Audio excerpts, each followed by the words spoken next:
Hello everybody, it is Tuesday, May 18th, 2021, and this is Figuring It Out, where we sit in our living room and try to utilize all of this audio-visual equipment that we've accumulated since COVID happened. So here we are, and what we're going to do today is we're going to talk about a parenting dynamic that we think is really important. We're going to talk about why water is one of the most important issues you should be focused on with your body, and we're going to look at a brief explanation of how change works. So that's what we're going to try to hit today. First, we wanted to start with a question for you all. Yeah, so this question actually came up between us yesterday. We were trying to figure out when was the last time we went on a date without any of our children, and we could not remember the last time. So our question for you guys is, how often do you do that? Is it important to you? How do you do it? How do you make it work? How do you find time for each other? And I think one of the ways that we are doing this without going on a date like outside of the house is doing this together, because it forces us to have conversations. It makes us interact and have intentional time together. Yeah, so we're July 1st, we will have been married for 10 years. And the date thing is like, it's seriously been, I don't even remember the last time we did that. But for most of our marriage, we've always been like, we should do something together. And so this is that way for us to connect. We're not doing this because we think we have some like credibility or authority or influence. We're really doing this for ourselves. So we're just glad that you're here going on the journey with us. So the first thing that we've been talking about, trying to figure out, deals with parenting. And it's what I refer to as a united front. And this comes up a lot with like marriage counseling, but also like family counseling. So how would you explain what a united front means? I would explain it as pretty much not letting our children pin us against each other. So before we even had kids, we decided that we would not argue in front of them and we would not disagree in front of them. And I'm not saying that we're always good at that, but we want our kids to see and know that we are on the same team and they can't divide us. Yep, that's actually pretty much it. Thanks. This comes up outside of children as well. So with children, this is important because if you do not have a singular voice as a couple, you become an opportunity by your children to create division in order to play to the division and get their way in whatever form. So that's why it's important there. And you got to think like post children growing up, going and doing whatever they might do next. It's important that whole, you think about like empty nesting, that you've remained a singular voice throughout that entire duration. But also with people outside of your marriage, if you argue a lot in public and you're constantly like talking about your spouse and how you disagree with something, or you just can't stand when he or she does whatever, that creates sort of a slide where you're pairing with your friend group against your spouse. And it's not necessarily like you're creating a conflict with your spouse by doing that, although you could. It's more the way you present your marriage outside of just the two of you having a conversation. So the only place those disagreements happen is with the people in the room, the couple in the room. And you're always then direct about it. You're never indirectly or passive-aggressively talking about them behind their back. And you're always a unified front. So that's what that is. Another thing that I'm trying to figure out is why you are always telling me to drink more water.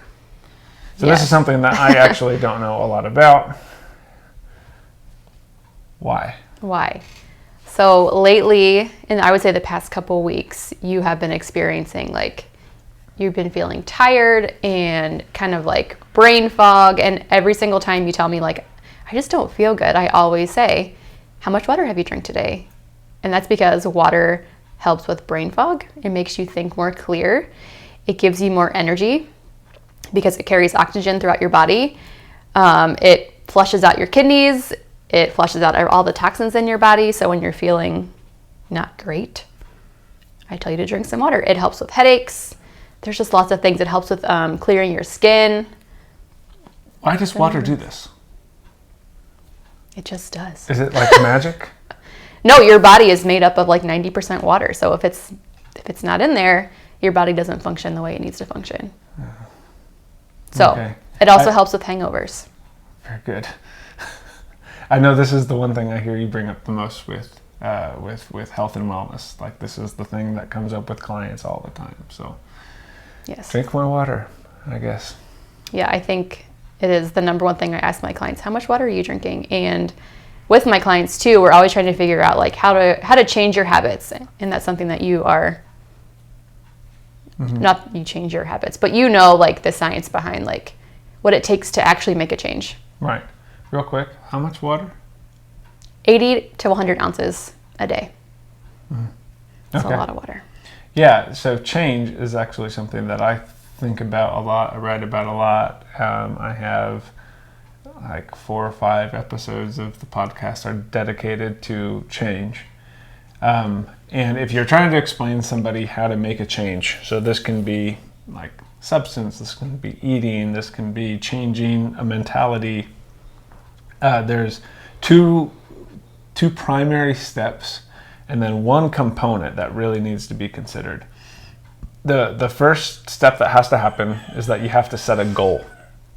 There has to be some sort of destination that you put out in front of you, and that's the New Year's resolution, the positive thinking. Sometimes this is referred to as the single decision, where you say, "This is where I'm going." So it's like you're going to travel. You have your spot on the map. You're not just going to randomly go anywhere. That's really important for making a change. The second thing that you have to do, though, is you have to, like if the single decision is internal, you have to actually set up external conditions that will make that happen, because your willpower will fail you. Willpower is not enough. So you have to actually create physical constraints, the external conditions that are almost like tricking yourself to making this thing happen. And there's a bunch of them. There's a bunch of suggestions that you're supposed to have with that. There's actually a theory called the trans-theoretical stages of change that lays out 5 steps and then a bunch of the conditioning you're supposed to set up. I have, if you're interested in that, there's articles or podcast episodes, and it takes a long time, so can't do that in a couple of minutes. But those are the biggest things. The reason why the steps are so important is because you are going to resist change, and we naturally do. And there's 3 reasons why. Change is a disruption, change is a loss, and change is difficult. And so you're going to resist it, so you have to actually set up all the things that you're trying to do.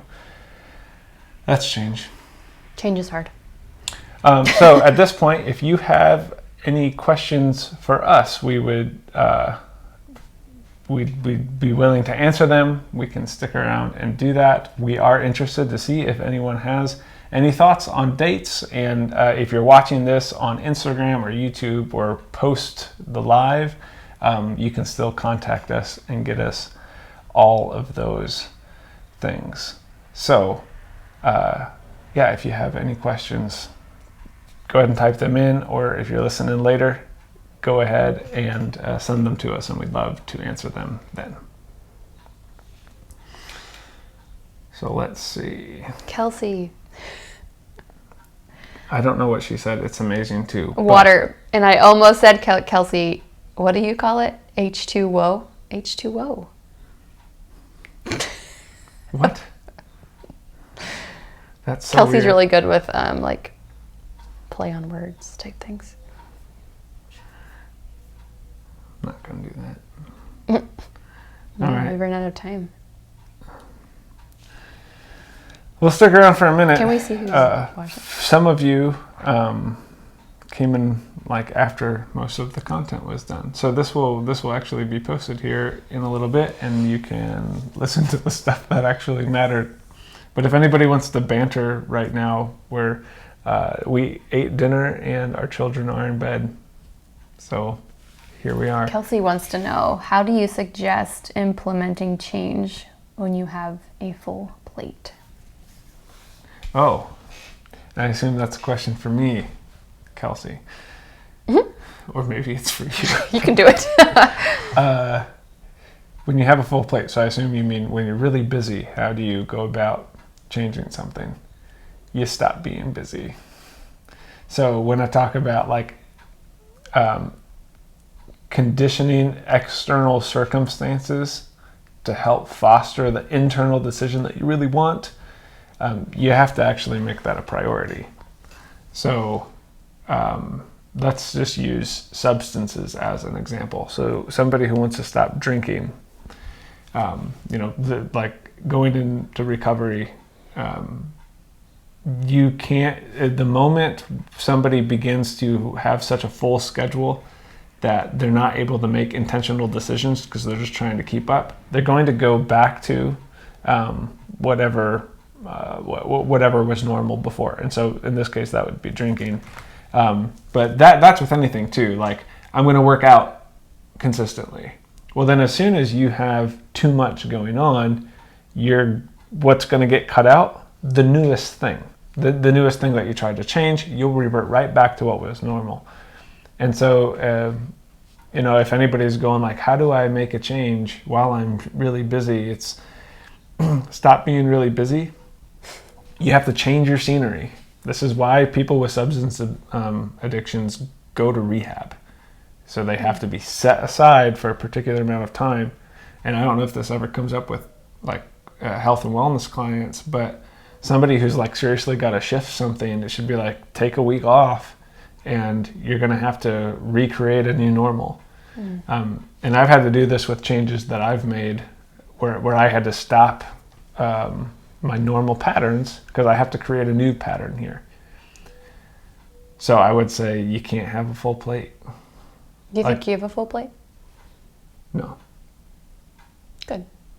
No, and I don't like the I'm busy. I've started saying I'm occupied. My time is occupied because I choose that. Mm-hmm.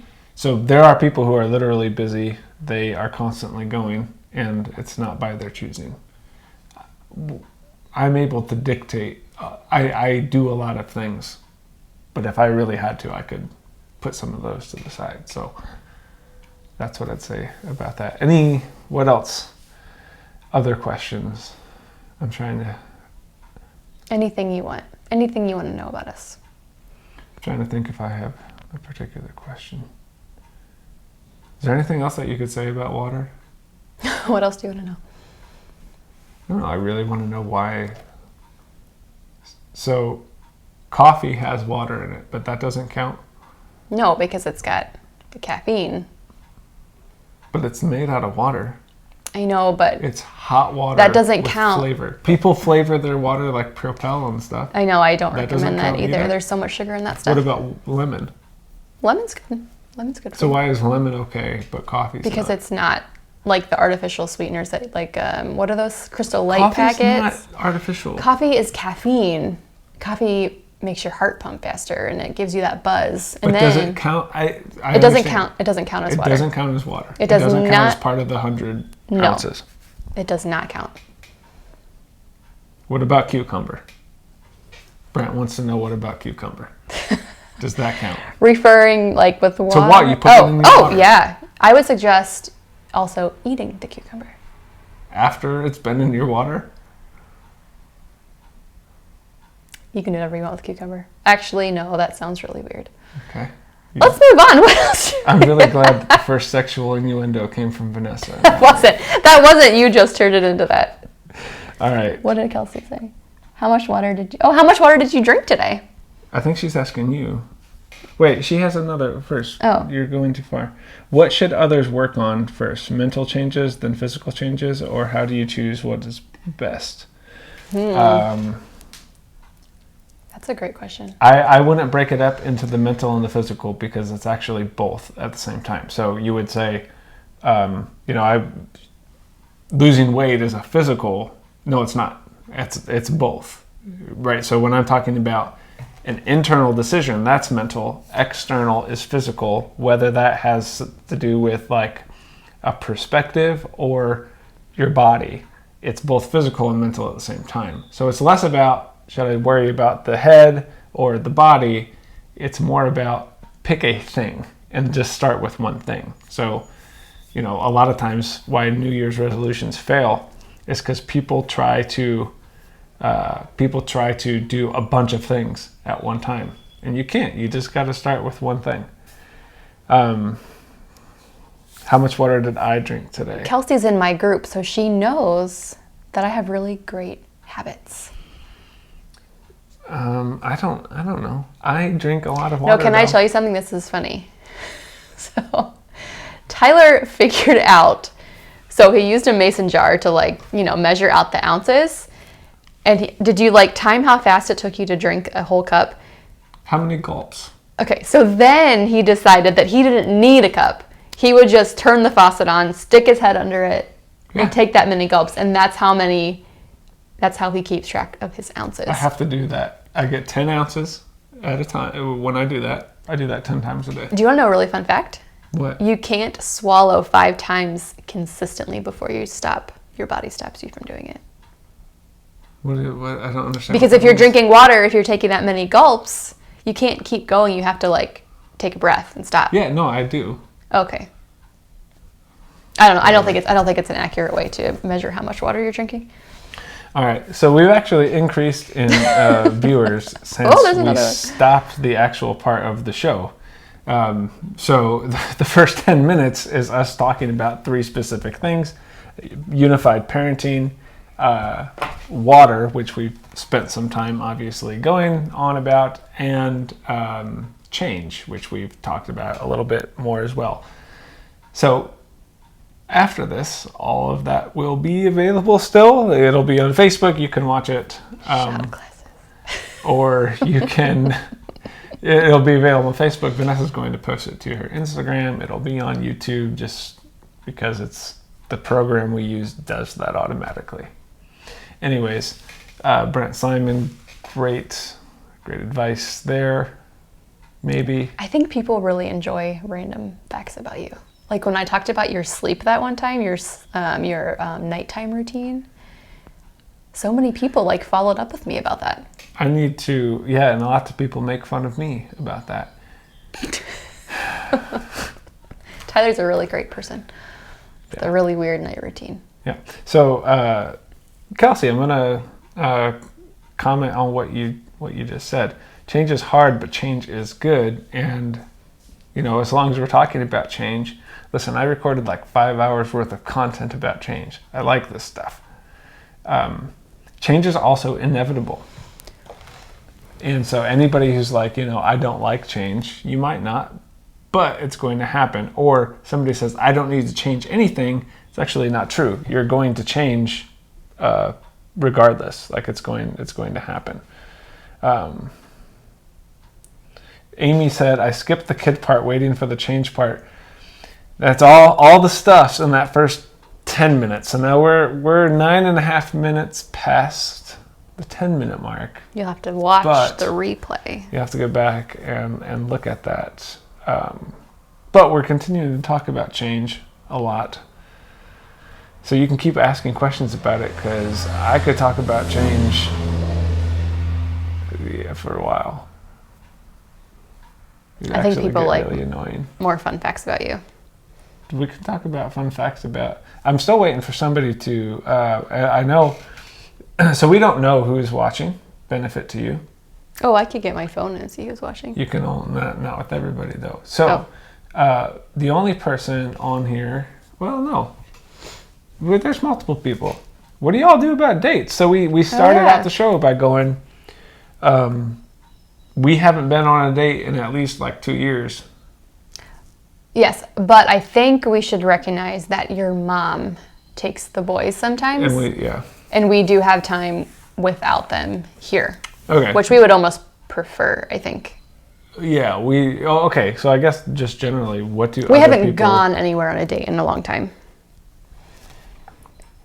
Okay, so Steph said, I'd rather have fun facts about Vanessa than you, and you put that in the second person singular, I think referring to me. I never said that we should do fun facts about me. She said that. I just think so yell at her and ask for fun facts about her. You're way more fun than I am, though. No, people just like making fun of me. That's the only reason that's fun. Anyways, dates. We actually do want to know what you all do for that. So my biggest problem, or I don't want to say problem, I have a hard time not feeling guilty when we leave our children. And it's always like the irrational mom guilt.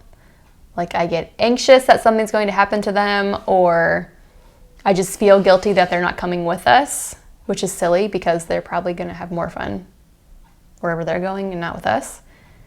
But it almost like overpowers like the joy of going on a date with you. So maybe it's my fault. I have a really hard time with that. Even though I spend literally all day with my kids, I always feel guilty. Even if I go to the grocery store without them, I feel guilty. Why do I do that to myself? I don't know. I don't know either. It's a problem. Brent said tank games. What are tank games? Sounds... Where would you take Vanessa on a date? Where would I take Vanessa on a date? Like if we were just for an evening? What do you think? Because we talk about like little trips, but... I would say evening. Let's do evening. But one thing that's interesting is we used to go on dates all the time when we were in California. Mm-hmm. And we would literally walk out of our apartment. T-ball and baseball. T-ball games. Controller life now. And then when we moved back here, I think we tried to recreate Pasadena, California.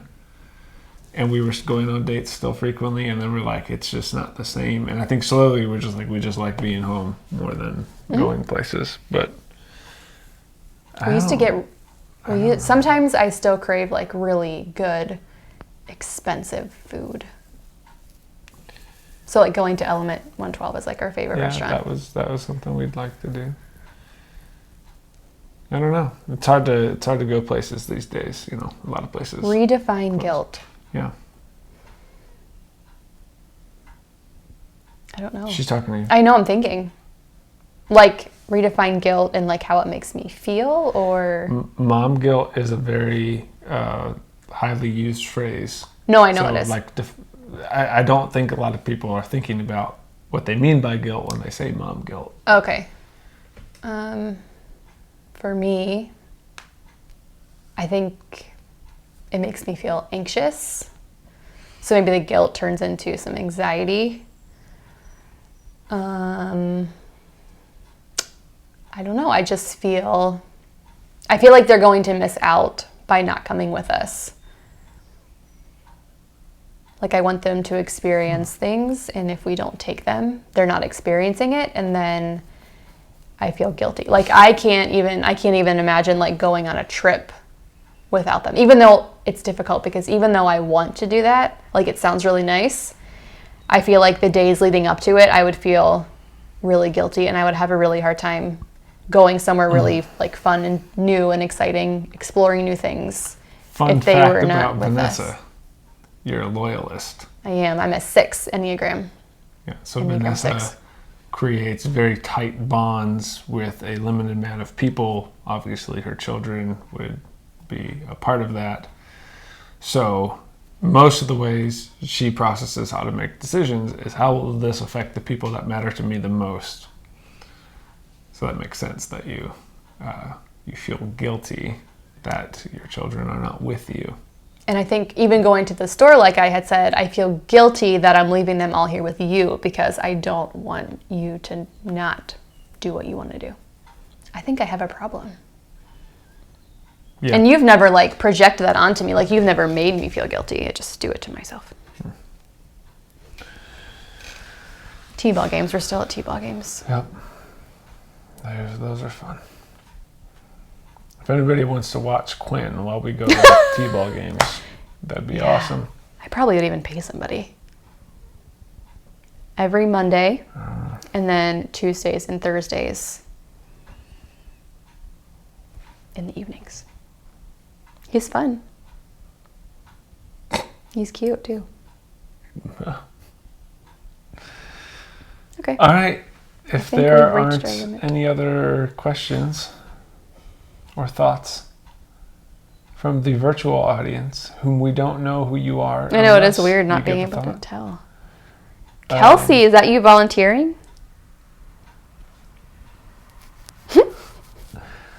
We're going to go ahead and shut it off. So this is our last call. Come ride dirt We've got bikes. an invitation to ride dirt bikes.